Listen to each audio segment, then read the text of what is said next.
You know, introspection actually works like a mirror for the mind. Normally our thoughts are running very fast and mixed with emotions, so we don't see them clearly. We only feel the result: stress, confusion, overthinking, fear. But when you slow down and start observing your own thoughts, it creates a small gap between you and what is happening inside you. And that gap is what gives clarity. In daily life we usually become our thoughts. If a negative thought comes, we immediately believe it. If an emotion comes, we immediately react. There is no space to understand whether that thought is logical, temporary, or just coming from insecurity. Introspection changes this process. When you sit quietly and start noticing what you are thinking and feeling, you move from reacting to observing. Psychologically, this activates more awareness and reduces impulsive emotional responses. Your brain shifts from automatic survival mode to a more conscious thinking mode. For example, imagine someone ignores your message and you suddenly feel hurt or anxious.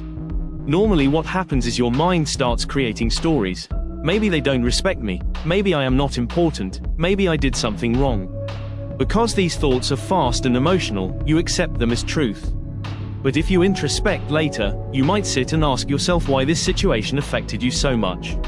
Then you may realize that the real issue is not the message, but your fear of being rejected. Once you see the real cause, your reaction becomes softer. You understand the situation more clearly instead of overthinking. Another way introspection brings clarity is by organizing mental noise. Our mind stores unfinished thoughts, suppressed emotions, and constant comparisons. These things create internal pressure.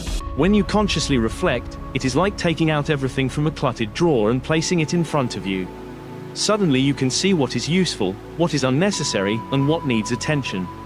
This reduces confusion because the mind loves order and meaning. It also helps in decision making. Many times people feel stuck because they are influenced by too many external voices: society, family, social media, past failures. Introspection allows you to separate your real desires from these influences. For instance, someone may keep preparing for a career path just because it looks safe or respectable, but deep inside they feel no connection. When they introspect honestly, they start noticing lack of motivation, constant resistance, and emotional fatigue. This awareness can guide them toward choices that feel more authentic and fulfilling.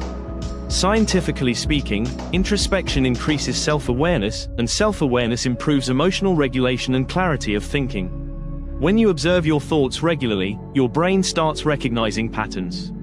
You begin to notice that certain situations trigger the same type of fear or anger again and again. Once patterns become visible, they become easier to manage. It is similar to turning on a light in a dark room. The room was always there, but you could not move confidently until you could see what was inside. A simple everyday example is when someone feels constant stress about the future. Without introspection, the stress feels like a big unknown cloud. But when they sit and analyze it calmly, they may realize the stress is actually made of smaller worries: money, career growth, comparison with others, fear of failure. Now instead of feeling helpless, they can take practical steps for each part. So introspection converts vague anxiety into clear understanding. In the end, the purpose of introspection is not to overthink or criticize yourself. It is to see your inner world more honestly. And when you see things clearly, your mind naturally becomes calmer and more focused.